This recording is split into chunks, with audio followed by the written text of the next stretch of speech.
Well, in business news, the federal government has established a fact-finding committee to investigate the recent closure of Segilola Resources Company by the Osun State government.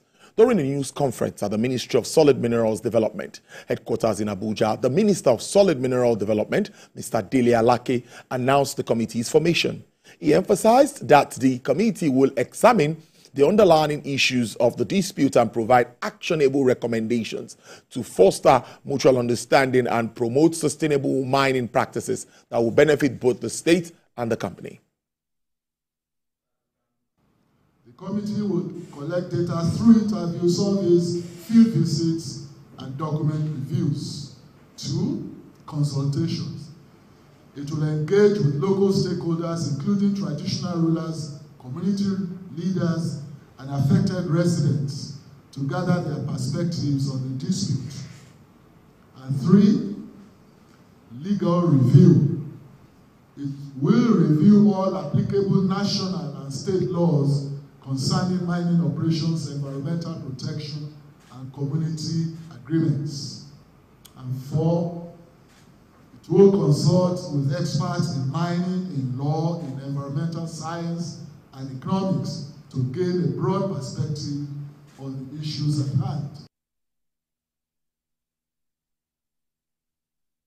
Meanwhile, the Nigerian Association of Liquefied Petroleum Gas Marketers has applauded the federal government for its strides in expanding infrastructure and stabilizing the price of liquefied petroleum gas (LPG), despite external pressures such as foreign exchange challenges and global geopolitical tensions.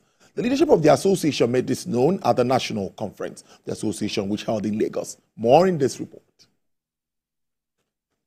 Liquefied petroleum gas is widely used for cooking in Nigerian households.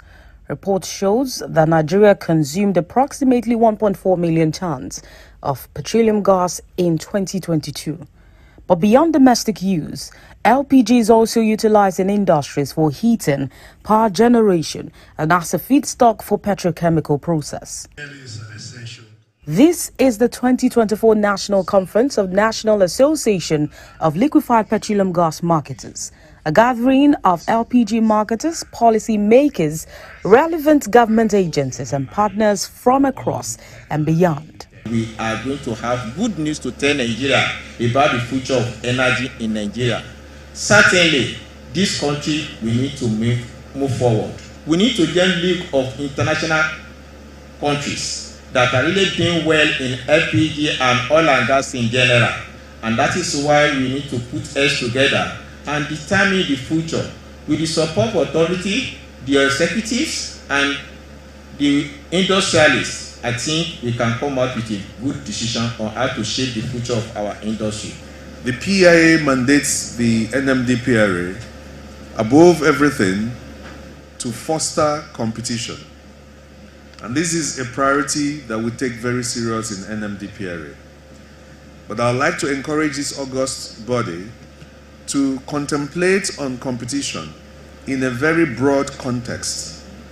Not just in the sense of competition amongst operators, but also competition amongst products, amongst users. The leadership of the association stressed that the key challenges in the petroleum industry, including safety concerns, the need for technological improvement, and regulatory issues, have far-reaching implications for the future of the LPG market in Nigeria.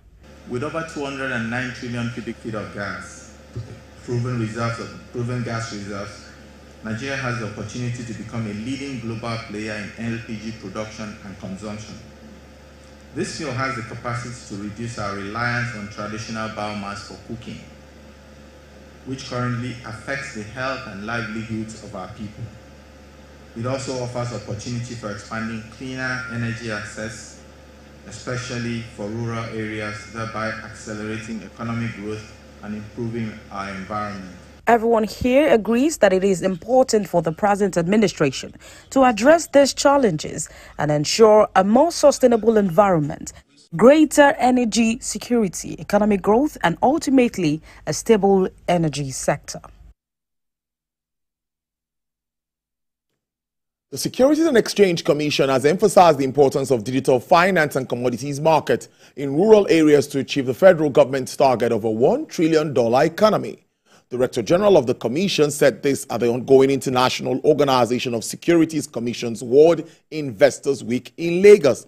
Representing the DG of the Commission is the Executive Commissioner of Operations, Mr. Bola Ajumale, who stressed the need to equip investors with necessary knowledge and tools to navigate the evolving financial landscape safely. He also unveils plans to prioritize investors' education, a way to protect investors and give them the know-how to discern what is right. We have looked at opportunities to send out information and opportunities to protect investors, opportunities to educate them further on financial and bring them closer to the financial system, whereby they are now no longer considered to be financially excluded and instead are now financially included.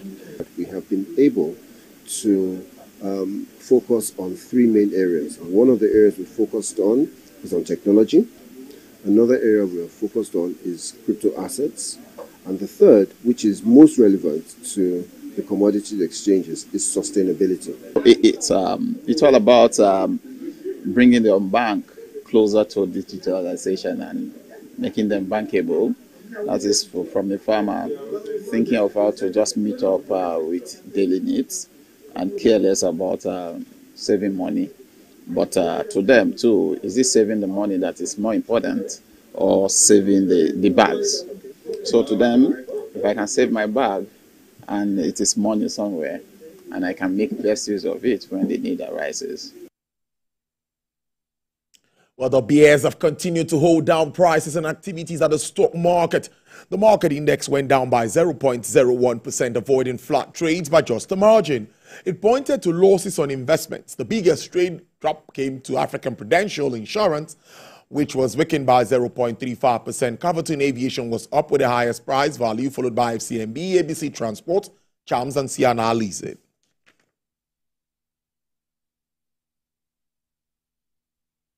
Crude oil prices rose today, underpinned by a spike in fuel demand as major storm barreled into Florida and concerns about potential supply disruptions in the Middle East amid heightened tensions between Israel and major oil producers Iran. U.S. West Texas Intermediate crude rose to sell for $74.14 with an upward price margin of 1.23%. Brent so experienced an upsurge of 1.12%, selling at $77.44. Bonnie Light sells for $73.62 with a decline of 2.84%.